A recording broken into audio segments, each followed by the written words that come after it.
3 years ago, fisherman Zhang was left a widower. During a storm, he and his wife drifted to a small island, where she disturbed a giant snake and paid for it with her life. Now, Zhang is raising his daughter alone, doing his best to shield her from every danger the world has to offer. But he's forced to join an environmental expedition to that very island of snakes. The ocean in his area has become contaminated. In the 2000s, Di-Cai was a barely noticeable supporting actor on television and worked as an action choreographer on TV series. With the rise of the online film industry, however, he reinvented himself as a director, producer, and screenwriter of streaming movies, and eventually achieved notable success in that field. Back in 2018, he made the adventure monster film Monty Python. Its sequel, released in 2020, became one of the most popular online films of the year. He also released the adventure action movie Giant Python in 2020. And now Snake Island Survival has joined this cinematic terrarium. You can understand his logic, but time doesn't stand still. Ideas that sold well in 2020 don't just lose relevance 5 years later. They wear down to the point where there's nothing left to wrap anything in. The online film industry has stopped reworking and adapting these concepts for a changing audience, continuing instead to churn out the same formulas in hopes of coasting on residual demand. Snake Island Survival doesn't merely smell of derivativeness, it positively reeks of decay.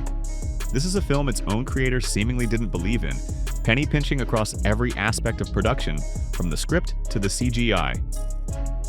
Formally, the script contains something resembling a plot and characters, but it has nothing to hook the viewer.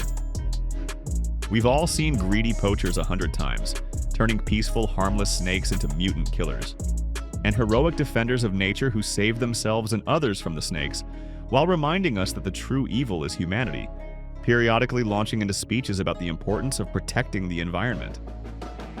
In the film's opening scene, Zhang heroically saves a monitoring buoy, declaring in the process that it's more important than his own life. And this is far from the last time the characters lapse into hollow, fake grandiosity. The environmental theme never becomes a source of conflict or dramatic tension. It exists as a set of slogans the characters periodically interrupt the action with, as if reporting back to the sponsor who funded the shoot. In Snake Island Survival, however, falseness isn't an accident.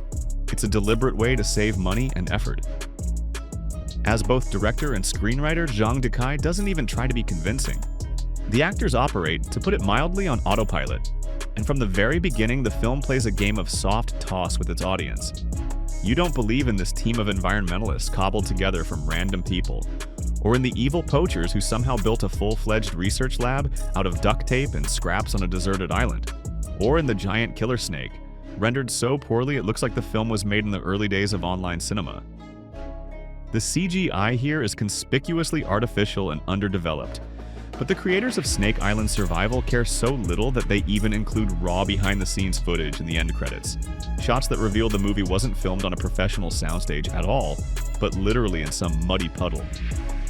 And fine, the filmmakers chose to wallow in that puddle voluntarily to make a buck. But why viewers are dragged back into it again and again is a question films like this prefer not to answer.